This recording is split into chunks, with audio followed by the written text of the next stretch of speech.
That's also where the confidence piece come from. At the beginning, I go, do I really have a story to tell? Like, am I good enough? Do I deserve to be here? But now, because I start to get a lot of people emailing me, telling me how my story inspired them, changed their lives, and how they start and replicate similar process and get very similar results. And because of that, then I get more confidence that, hey, this is not a one-off thing. Yes, I accidentally fell into this journey. I still don't know how that happened. But if you want to, if you follow the footstep, if you actually go out and have 100 lunches with 100 strangers, your life gonna change too. And because of that, then I feel much better and way more confident now when I step on the stage and inspire the people to do something similar. Doesn't have to be exactly the same, doesn't have to be lunch with strangers, Mhm. but something, get out of your comfort zone and do something you want to do.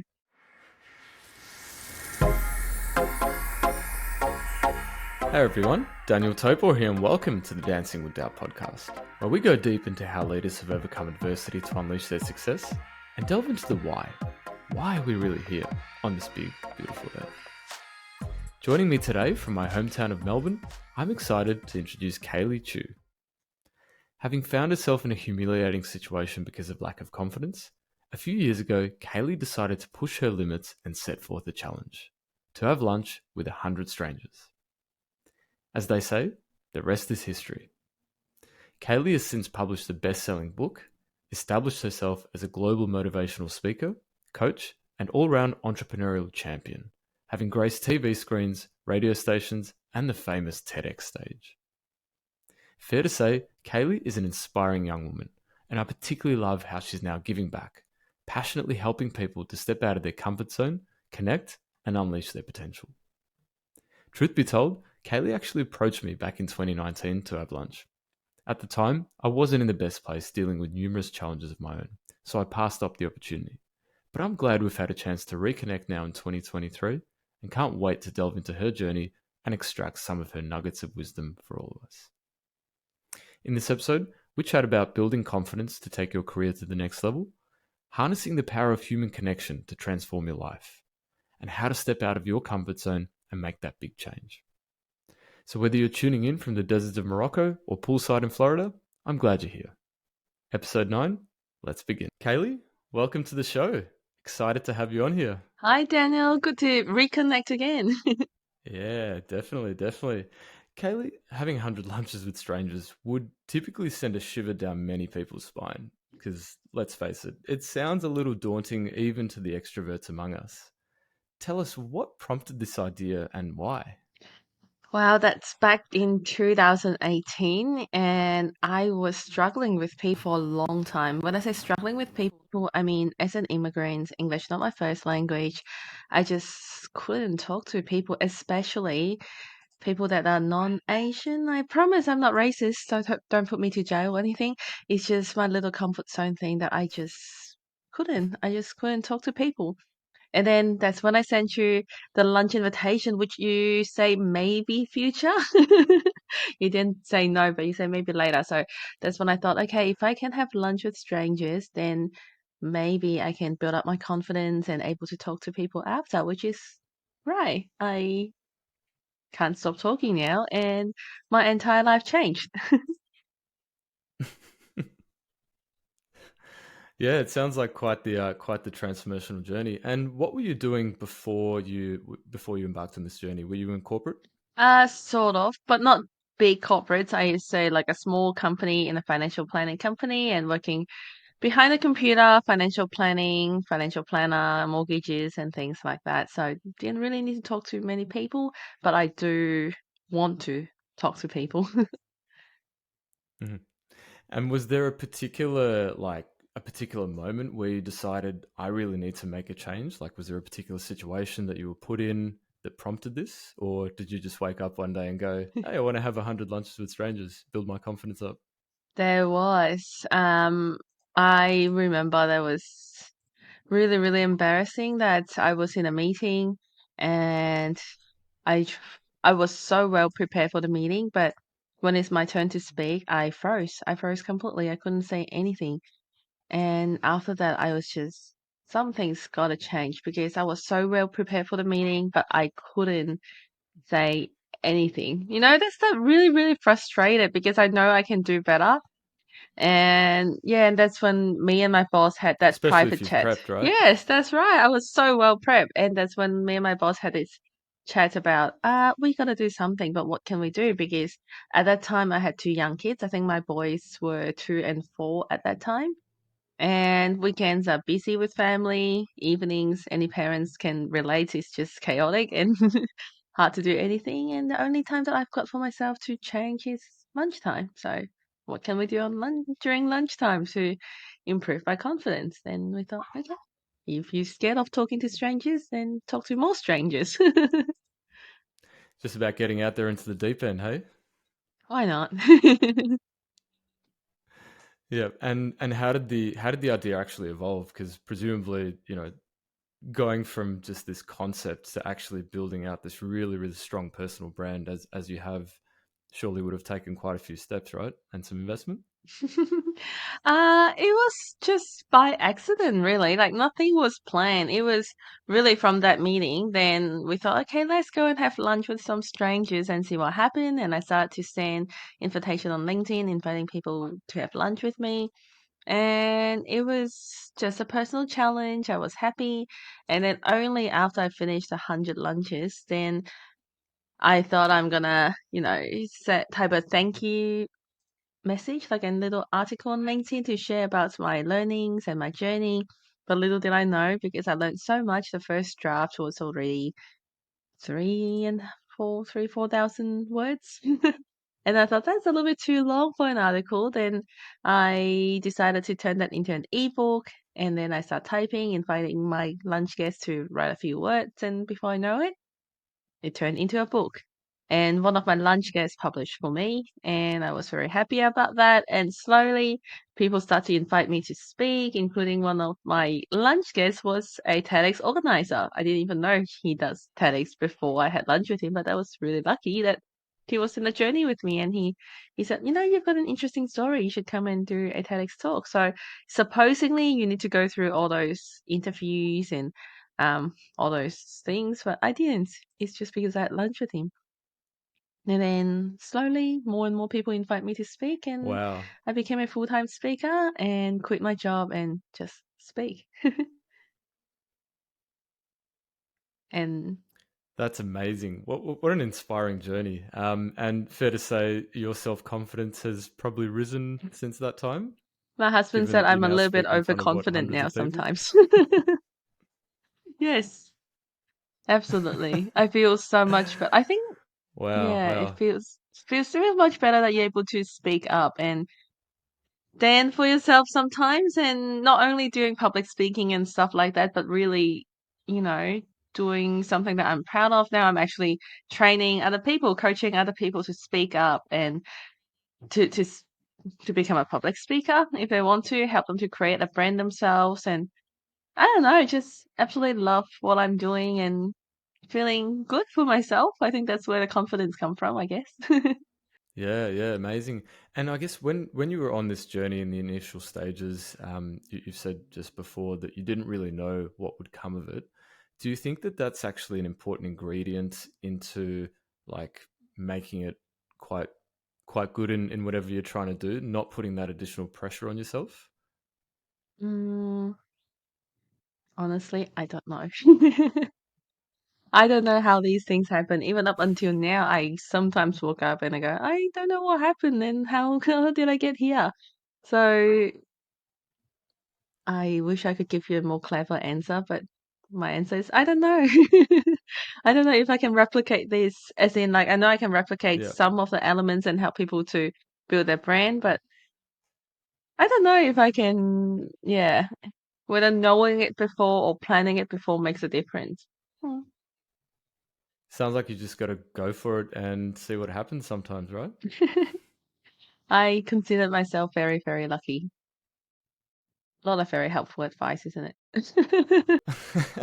Well, to be honest, sometimes I struggle to actually explain to people what I do day to day for my day job. Like I'm in tech. I do some strategy work. I do a lot of client work, but I think my wife still doesn't quite know what I do, and we've been together for over 10 years. So I think I can kind of understand where you're going with it. Kaylee, what's tell us what's it like standing in front of a big stage and speaking to people? What's going through your mind Um, before and during? Before and during. So before I step onto the stages, before I became a public speaker. Before you step on the stage. Once upon a time, I think maybe the first few speaking gigs, I was really, really nervous, but now I get really excited when I get speaking opportunities because I think that's also where the confidence piece come from. At the beginning, I go, do I really have a story to tell? Like, am I good enough? Do I deserve to be here? But now, because I start to get a lot of people emailing me, telling me how my story inspired them, changed their lives, and how they start and replicate similar process and get very similar results. And because of that, then I get more confidence that, hey, this is not a one-off thing. Yes, I accidentally fell into this journey. I still don't know how that happened. But if you want to, if you follow the footstep, if you actually go out and have 100 lunches with 100 strangers, your life gonna change too. And because of that, then I feel much better and way more confident now when I step on the stage and inspire the people to do something similar. Doesn't have to be exactly the same, doesn't have to be lunch with strangers, Mhm. but something, get out of your comfort zone and do something you want to do. Yeah, yeah. Look, the comfort zone, it's an interesting place to be because it's like this cave where you know you're safe, you know no one's going to touch you, and it's all nice and comfortable and nothing's going to get you. But is that really the place where you want to live your life day in, day out? I mean, are we really not made for more? That's the thought process going on in my head when I need to challenge myself. I think the best thing that happens out of everything is the change in my kids' lives because just like me, my boys, they are now 7 and 9. They used to be really, really shy as well. And I get all the comments from school saying that they're really sweet, but they don't even speak up at school and they're really shy. And now, like my older son, he's doing public speaking. He literally just last week, he just won the class speaking award and he sometimes follow me and go on stages and speak. And last time he spoke in front of 200 adults, and he's Amazing. he's so proud of himself. And watching him and his confidence grew as well. That made me really really happy. Like the ripple effect that I didn't expect. Yeah. That's amazing. Did you say he was 9 years old? Yes, he's 9 years old. He started when he was 8. That he started to do a little bit of public speaking. And getting on stage. He doesn't do a long speech, but because a keynote speech is like 45 minutes, and I might do 40 minutes and let him do 3 minutes, and him sharing what happens. And I think, honestly, he got a way bigger round of applause than me last time. People cheering for him and love him way more than me. Last time he was on the stage and solving Rubik's Cube. So Asian, right? I know. Totally an Asian thing. So he's solving a Rubik's Cube while he was talking, and he was like, when I was first, when I heard the cube for the first time, I had no idea how to solve it, but then I realized that success leaves clues, and I just need to keep doing it, follow people who's done it before, learn the algorithm, and now I'm able to solve it. Ta-da! Look at this, and everyone like, wow, like that's impressive. And then sometimes if we make mistakes, we just need to keep going and feel like lessons from Rubik's cube. But yeah, he's doing really well, and I'm so happy to watch him on the stage. Wow, wow. 9 years old talking in front of a few hundred people. That is absolutely incredible. I think you seem to obviously have a gift with motivating people. So everyone, if you want to learn public speaking, please contact Kaylee after this. Thank you. Talking about that, I do have. Look, I don't know if you can see. I feel like the words are. I don't know how to say it. Doesn't matter. I'm hosting this 5 days to craft your speech challenge because a lot of people came to me and say I want to learn public speaking, and I go, okay, why not? And then I'm now doing this 5 days challenge where within 5 days they're gonna get clear about their message and craft an effective speech that they're proud of and deliver it confidently without notes in 5 days. And yeah, I'm very proud of the program and people love it because I've done since I started this journey, of course, I didn't just wing it. At the beginning I did, but then I've done maybe 30 plus public speaking courses, plus all the experience I've spoken at maybe 400 stages now and combining everything into this course that I'm very happy about. Has there ever been a, I'll call it a disaster, but has there ever been something that's actually gone wrong during a speech and you've had to really kind of correct on the spot and pivot?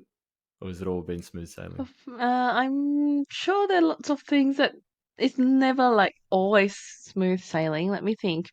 I remember there are multiple times. Usually, it's the technology side of things that's went wrong. Like, like I because I use slides because I think I've got a story to tell. Like I just literally go on stage and tell my story, and I share the photos and videos, etc. And I remember there are a couple of times that they just do some random things instead of the slides that they're supposed to show, and I don't know what's on the screen, but then you just have to deal with it and just keep talking. Go, okay, I don't know what's happening now, but hey, this is the photo about what I talked to you before, and then just keep talking and do whatever we can do to make the most out Yeah. of the session. Yeah, sounds like getting a laugh sometimes is pretty good medicine. I know for a fact there's been some multimedia failures when I've done sort of corporate presentations, and the only way out of it is humor. I find otherwise it gets real awkward. Yes, what else can we do, right? We just have to keep going, and they'll be like, I'm fixing it, but just keep talking, okay? I'll keep talking, and yeah, it's not too bad. It's not disastrous, not ideal, but it's okay. Yeah, yeah. And in terms of you mentioned before that you're hosting this 5 day boot camp. What are sort of the main elements that you tend to teach if you're trying to compress it into such a tight time frame? Quite a lot actually. Some people complain a little bit about it's a little bit overwhelming because I talk too fast, try to put in a lot of information in there. From how to craft a speech, like the structure of the speech, how do you tell an engaging story, the framework of telling a story, to how do you build your credibility as a speaker, how do you write your own bio, to I don't know, planning the speech, how do you start planning the speech. So from planning the speech to crafting your own bio, as in like building your authority as a speaker, to the effective speaking structure framework into the delivery and how to memorize the speech without notes. So yeah, it's quite structured and a lot of information in there. And is it fair to say that based on your experience that you actually need to be quite passionate about something in order to get the delivery really on point? I think that's probably the most Or can important anyone thing. just learn anything and do it with enough practice? I mean, anyone can be a speaker. Anyone can be a great speaker if you've got all the techniques and if you know what to say, then yes, you can be a speaker, but being passionate about something definitely helps because people can feel your energy, right? They can feel like you're not reading off a script, but you're really sharing a story. And to me, those polished speaker days are kind of gone. As in, once upon a time, all those corporate speaking conferences, they're all like really, really polished speaker who's got the perfect speech nailed and stuff, which is good. But now I feel like people value authenticity and they kind of like these semi-polished, I know what I'm talking about. Mm. I've got a good speech but then it's not perfect and people relate more to stories like that. Yeah, 100%. I think if you look at, say, an evangelical preacher in America, the passion is just like oozing out of them. Like I'm not that way inclined, but even I sometimes get drawn into it and go, "Oh, that's interesting. Yeah, I'll listen to this guy for a few minutes." So I can definitely relate to that passion energy. What are you passionate about? What's your deeper purpose for why you're doing this? I really like to give those people who don't have a voice, if that makes sense, and help connecting people together because strangers helped me so much in the last few years in a way that I never thought was possible. That's why I'm wearing few hats at the moment. One of that is continue to spread the message about connecting people together, and I host lunch events, networking events, which is really, really fun. I put people in a room and they have all these one-on-one tables so that they can meet a stranger. So it's not just like a networking event where you swap business cards and stuff. I still have the quantity of people, but I want to make sure that there's quality conversations in there. So we've got those conversation starter cards with some really deep and funny, interesting conversation. And then during those lunch events, you have a one-on-one lunch with two strangers. So you have entree and main with one, and then dessert with someone else. So, you have the deep conversation with someone new, which is really interesting. So that's one of Yeah, them. And then, sounds a bit like yeah, corporate speed dating. corporate speed date. I don't know about speed dating because speed dating is more like 7 minutes, 10 minutes, getting through as many people as possible. But this is more about deeper conversation. So you Mm. literally sit in front of someone new for like maybe 45 minutes so that we can get through all the not just the superficial questions, but the deeper connections and interesting questions. Mm. Excellent. And do you believe that it's important to actually identify your calling in life in order to get to the next stage? Um, Or sometimes is it okay to just drift in? I think it's not easy to say you found your calling. I definitely feel like I found my callings, especially for the last couple of years.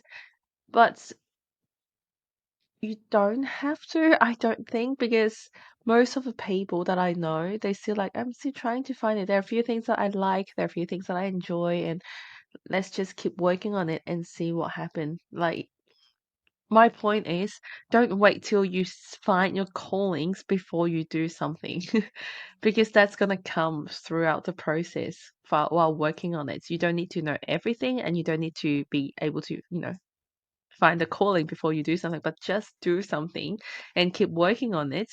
Then eventually you'll be able to find your calling. Does that make sense? Yeah, definitely. Because if you stay in your cave of comfort zone, you're not going to get new experiences, right? You're probably not going to meet many new people. You're not going to get vibrant situations that you're putting yourself into or challenging situations. So how can you possibly find your calling if you're sitting in a cave?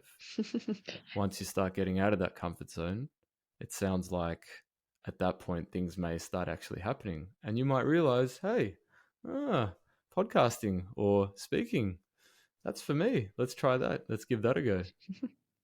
Yes, I think I watched a video not long ago that's from Mark Zuckerberg, and he said clarity comes after you do something and you don't need to know everything before you start. And if he needs to know everything about connecting people before he starts, then he will never build Facebook because clarity comes after you take action. You don't get the full clarity before you do something. So just get started and you're going to get clearer and clearer. And if you like it, great. If not, then change and do something else and change and do something else and keep pivoting. And eventually you're going to get there.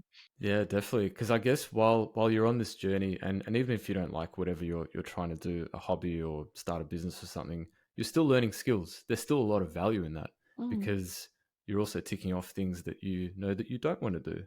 So that leaves less of a universe of things that you could do. absolutely. But I always try and find the value in obtaining the skills. So I don't know if I'll be podcasting in 10 years' time. Hopefully I will be. But if not, I've definitely learned a lot, you know, some video editing, bit of sound engineering, connecting with amazing people such as yourself. There's value in that. We can take that away to our next life. Yes. And you don't know where that's going to lead you, right? And what's next for Kaley Chu? Where do you see yourself heading now that you've established yourself with such a strong brand and you're obviously making an impact? Quite a few things that I want to do. First one, I still love speaking. I'm still doing maybe once a week, speaking on stages, sharing the message, empowering other people to go, you can do anything you want and you can be anyone you want and you can change your destiny. That's something that I'm really, really passionate about. And coaching, I love it so much because that's another thing. Like, things sometimes don't go as planned. For example, I quit my job and became a full-time speaker. And then we all know what happened in 2020. COVID happened, and then there's lockdown, and I have no income for, I don't know, for a good few months. And I was like, what am I supposed to do now? Because COVID lockdown, we're both in Melbourne, the world's longest lockdown city. And, there's no events, Mm. there's no speaking gig. And that's when I pivoted and became a coach. And that's probably one of the biggest blessing in disguise because now I really, really love because speaking is fantastic. That's I make an impact for a lot of people's lives and maybe ignites their fire and makes some changes in their lives so that they can do something. But coaching is more like holding their hands and having a bigger, longer lasting changes in them. And that's made me really, really, really happy for coaching people, seeing them achieving something they never thought was possible. So that's definitely something that I continue to do, speaking coaching. And on the side, I've got a couple of technology startup that I'm working on to bring people together. Exciting stuff, yeah. Did you ever you mentioned the Melbourne, the famous Melbourne lockdowns. I'm not sure if I've still healed from them. Did you ever have a temptation to maybe try and go back to a job that you previously had when the chips weren't looking so up? Of course, it came to my mind so many times because I've got two young kids, I've got a big mortgage, and life is life. It's not ideal, not that I want to, but sometimes I just need to do whatever it takes to keep going, right? I can't let my kids starve. I need to feed them. And so there was a time that I considered, in fact, I think I applied for a few jobs even. But at the same time, I felt like there's more. Let me keep trying. Let me try to do something more. And I started to do coaching. Didn't really know what I was doing at the beginning, but I just tried to learn because that's another skill set. Like not only I need to know what I'm doing in terms of speaking and how to build a brand, like how do I teach what I know to other people is like another skill set that I need to learn. And then just like any business, it's not just the delivery. You can be the best coach in the world, you can be the best at whatever you do, but if you don't know marketing, then you're like the world's best kept secret. So I need to learn so many new knowledge about marketing. How do I market myself? How do I do sales? How do I put myself out there to get clients? And I'm so glad that after a while it started to work, and now I'm very proud to say I'm happy to doing what I'm doing now. Yeah, awesome, awesome. And did you, in terms of these skills and acquiring them, so you mentioned marketing, sales, influencing skills, are you self-taught or did you have some people that helped you along the way I and sort of lighted the path for you? I think I'm one of those people who get described as like personal development junkie. That I enrolled way too many courses. If you look at my browser, I saved them all the online resources, portals. There are at least 50 different logins that I can go into and different courses. So because I believe that um people, like really learning from people. And whatever we want to do, someone else done it before, so why reinvent the wheels, right? So we can self-taught, but we can also opt in for a faster track. That's just, enroll to their courses, get a few mentors, get a few coach to help me out and go, hey, what do I need to do? Can you help me to the next step and fast track my progress? Yeah, definitely. I think the shortcut approach is so incredibly important because, as you've mentioned, sales, marketing, probably social media as well, that stuff can take years and years and years to learn if you're just doing it, say, from a dictionary, so to speak. So taking that shortcut is just so important. I can relate because with the podcast, I don't come from any creative background whatsoever. I'm corporate, sort of through and through, finance background. But like you said, got to get the right people around, extract the right information quickly, and discard what you don't need. Yes. Nice.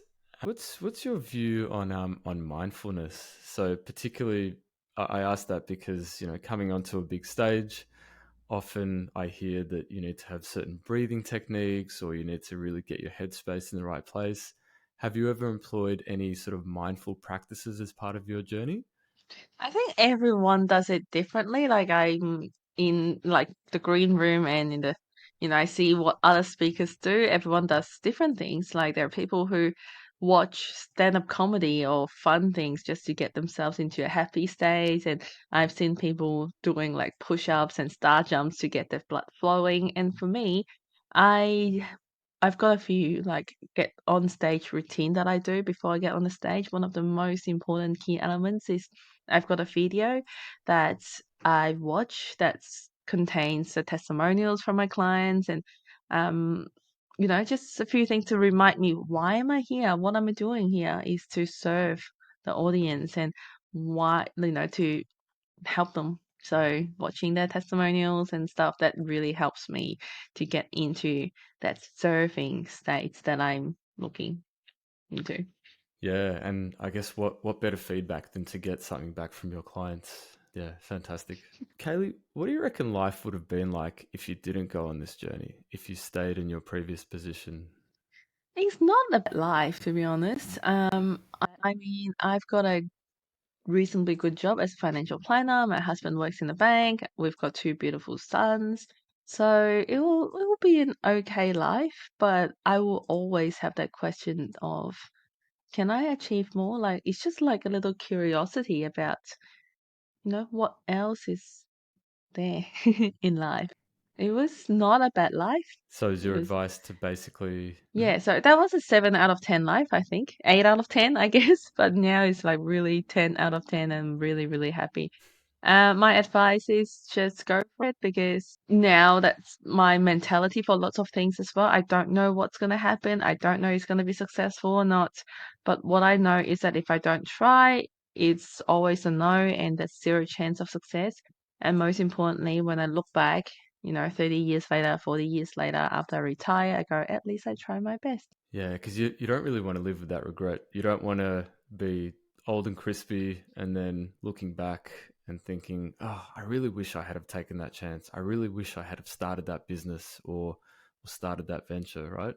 I don't think anyone looks back going, oh, I'm so glad I worked all those hours in an office, right? I certainly wouldn't. Yeah, and you simply don't know. Just like I asked my grandpa one day about what's your favorite food because I want to take him out for dinner, and all he's ever eaten was Chinese food. Like he literally doesn't even want to try anything else. So if I ask him what's your favorite cuisine, then it's Chinese. Nothing wrong with that, but I feel like life is a little bit better when you try Japanese. I love sushi and sashimi, Mexican food, Italian food, and all those different beautiful cuisine. Then you can say that, oh, you know what? I still love Chinese food the best. Or you go, no, actually, I kind of like sushi too, or Korean or whatever that is. And I think that's similar to life. That's nothing wrong to just eat rice and fried rice for the whole life, but it's just better when there are other food in there in the mix. Yeah, definitely, definitely. I've traveled quite a bit to quite a few countries in the world, and in certain places, you just know that if you try the local cuisine, you probably will end up having a sore stomach. It's just a fact of life. But I'm always of the opinion that it's worth it because I'm on the other side of the world. I'm in this beautiful exotic place. Someone has prepared this nice food for me. Okay, probably won't agree with me, but at the same time, that's what life is all about, right? Trying new things, experiencing the joys of just living and Yes, yeah, experiencing. absolutely. Just try. You may or may not like it, but at least you've got the experience and you can tell a story if it's horrible.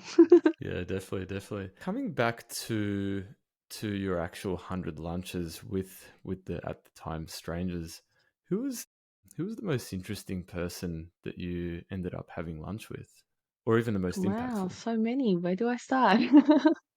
I think there are lots of lunch, one lead to another, and there are lots of people impact me in a different way. For example, I had lunch with this guy named Mark Chen, and he was the one that helped me publish the book because I didn't even know that he does book publishing when I had lunch with him. And then only after he said, did you know 10 years ago I did this and I can help you out with your book publishing? Okay, that was cool. And then after the book published, then he shared a post on his Facebook. Then his friend Cheryl contacted me and said, hey, I saw this post about you. Can you come to my office and do a little share with my few mentees because I thought that's interesting. And I said, sure, why not? I've never done speaking before. That was my very first public speaking. I thought there would only be like 10, 15 people max because that's what she told me. But I got there are 35 people in the room. I'm like, okay, that's fine. Um, Little did I know that the managing director, Michael Russell, was sitting at the back watching the whole time. And he's like, you've got a very interesting story. Let's catch up for lunch. And after that, he gave me my very first corporate speaking job, and he bought 100 copies of my book for his staff, and that kicked off my speaking journey. Really, like one connection led to another, and then after that, he said, we got really, really good feedback from your speech. Everyone loves you. And then he started to call all his other CEO friends and go, hey, I know you have no idea who Kaley Chu is, but if you're running an event, doing a conference, make sure you use Kaley Chu for your next conference speaker. And because of that, I got like national tours and speaking tours and traveling around Australia sharing my message. And Wow. because, again, one connection changed my life. And then after that, then things become so much easier because once you've done it once, then people see you, and and then I got many more speaking gigs after. So basically, one Mark Chan led to Cheryl, led to Michael Russell, led to so many other people. Change my entire career. Wow. And your whole life, not just your career by the sounds of it. Hearing about your son and how he's already killing it at 9 years old. Yes, so really, really unexpected journey, but you never know who is the person that's going to change your life, and just keep meeting people. Opportunities lies in relationships, I think. That's another thing. Like now everyone's talking about AI and ChatGPT and stuff, but there are a few things that AI cannot replace, like relationships, authentic relationships, conversations and things like that. So I think that makes one-on-one lunch even more special nowadays. Yeah, yeah, you're really demonstrating the power of human connection here, and I agree. AI is it's a hot topic at the moment for good or bad reasons, but at this point in time, I can't see it replacing human connections, at least not Mm. wholesale. And I'm going to grasp onto this as long as I can. I'm going to be that old dude in like 50 years time that just rejects technology and just sticks with the full human Not connection. rejecting technology. I mean, I love ChatGPT.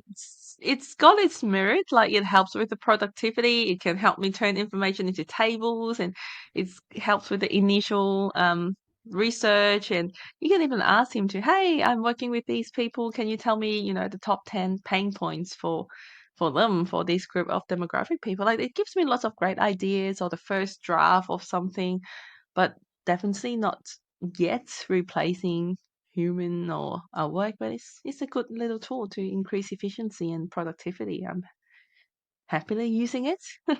Yeah, yeah. I guess the key word there is it's a tool. It's not a full Mm, replacement of a human, or at least hopefully it's not for most functions, but it is a tool that we use in order to better our outcomes and lead to absolutely. better outcomes.